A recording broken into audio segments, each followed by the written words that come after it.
Bonjour à tous, bienvenue dans le Gecko du lundi 8 juin 2020. La photo du jour, c'est celle des manifestations qui se sont déroulées ce week-end contre la violence et le racisme à travers différentes capitales du monde, défiant d'ailleurs les mesures de sécurité face au coronavirus. C'est dans un contexte, vous voyez, où les marchés actions continuent d'être complètement euphoriques. Une semaine historique, un crack haussier, si l'on peut dire, vous voyez, avec des hausses assez significatives de plus de 3%, notamment sur les marchés européens, mais aussi américains. Vous voyez, deux groupes ici, le SP500 et l'Eurostock 50, donc les deux gros indices de référence qui ont rattrapé une bonne partie de leurs pertes depuis le début de l'année. Alors, cela s'explique essentiellement par des chiffres ahurissants sur le chômage américain.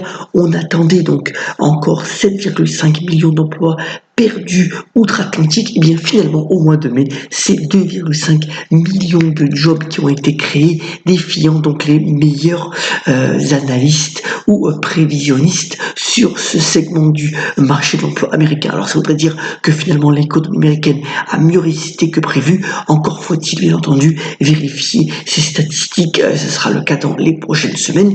Un autre élément expliquant cette bonne tenue des marchés actions, eh bien, c'est l'accord sur le pétrole, donc l'OPEP+, donc a réitéré ses baisses de quotas de production. Et vous voyez que ce matin encore, eh bien, le pétrole gagne plus d'1% dans les premiers échanges. Alors, sur les marchés actions, une possible consolidation ou en tous les cas stabilisation des cours est possible sur cette semaine qui sera de transition. On va le voir dans un instant dans le calendrier. Alors au niveau des taux d'intérêt, on a quelques tensions. Vous voyez là sur le graphique de gauche, eh bien c'est le 10 ans américain, on est proche des 0,90, alors qu'énormément d'entreprises, notamment de bonne qualité, ont profité donc des conditions financières actuelles pour émettre de nombreuses dettes, donc de nombreuses obligations, et se financer finalement à bon compte, puisque vous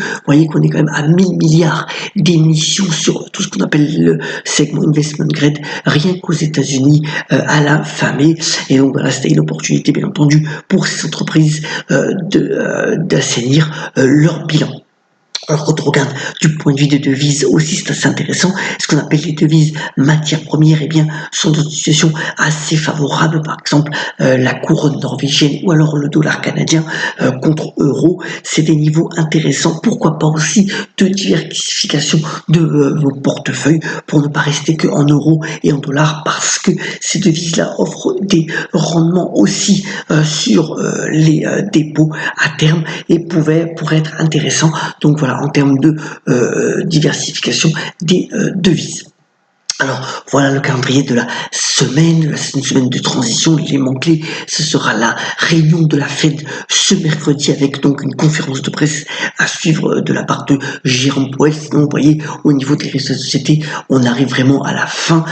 Peu de résultats, notez quand même Soitec dans les semi-conducteurs, ou alors Adobe aussi. Ce sera jeudi soir après la clôture dans le segment des valeurs technologiques. Alors au niveau de l'actualité des entreprises, l'élément clé ce week-end, ça a été sur le secteur de la pharmacie, puisque AstraZeneca discuterait donc avec le pharmaceutique Gilead pour une éventuelle fusion. Ça créerait quand même un groupe assez significatif. Alors pour le moment, ce n'est pas encore fait. Gilead avait plus habitué à de petites acquisitions ou alors des partenariats, mais on verra si ces discussions préliminaires peuvent aboutir éventuellement donc à une fusion, secteur toujours très prisé donc de l'industrie pharmaceutique.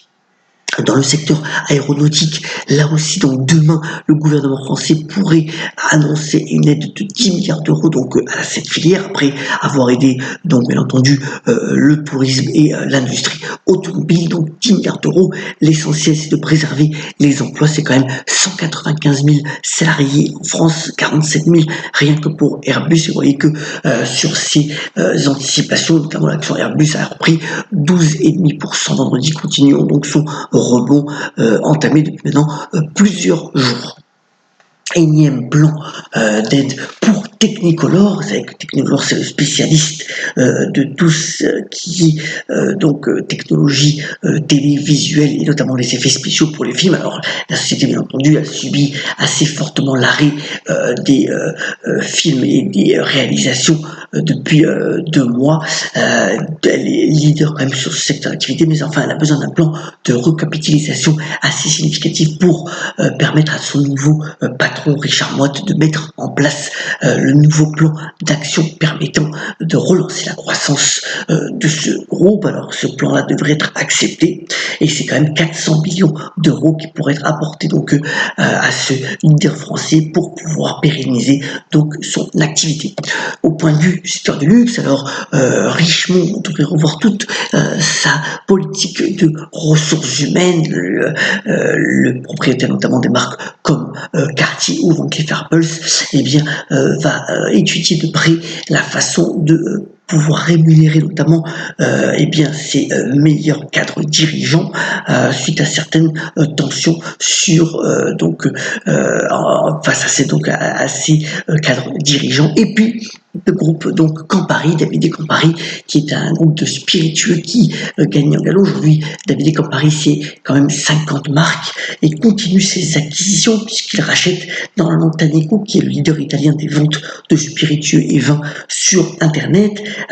Il y a quelque temps, il avait aussi mis la main sur les champagnes Lallier en France. Vous savez que David et Campari aussi s'est fait remarquer par l'achat notamment donc du Grand Marnier pour 700 millions d'euros il y a quelques années. Et donc voilà, il continue sa croissance, soutenu d'ailleurs par pas mal de recommandations brokers sur sa bonne stratégie. Ouais, c'est un groupe qui pèse aujourd'hui 8,6 milliards d'euros, bien entendu beaucoup plus petit que Diageo ou que Pernod Ricard, mais enfin qui a une stratégie de croissance bien identifiée et qui se montre très ambitieux. Alors voilà, depuis ce week-end, pas mal d'articles de presse autour donc du premier roman de l'ex-femme en chocolat, la chanteuse Olivia Ruiz, qui a donc écrit pendant le confinement ce livre qui pourrait être un des best-sellers de cet été, La commode au tiroir de couleurs. Alors c'est l'épopée de 3 femmes, c'est pas tout à fait autobiographique, mais enfin beaucoup d'éléments pris par l'enfance de la chanteuse franco-espagnole sont relatés dans ce livre qui est vraiment salué par la critique. Voilà, à 40 ans, c'est peut-être l'âge de la maturité pour cette chanteuse donc qui diversifie ses activités après la chanson, même si elle n'arrête pas, elle est encore à l'écriture de son 6e album, eh bien se met à l'écriture et apparemment avec brio. Puisqu'on est dans les lettres, terminons ce Nico par une citation d'une grande femme de lettres, Marguerite Yourcenar, qui avait notamment déclaré « Une once d'observation raisonnée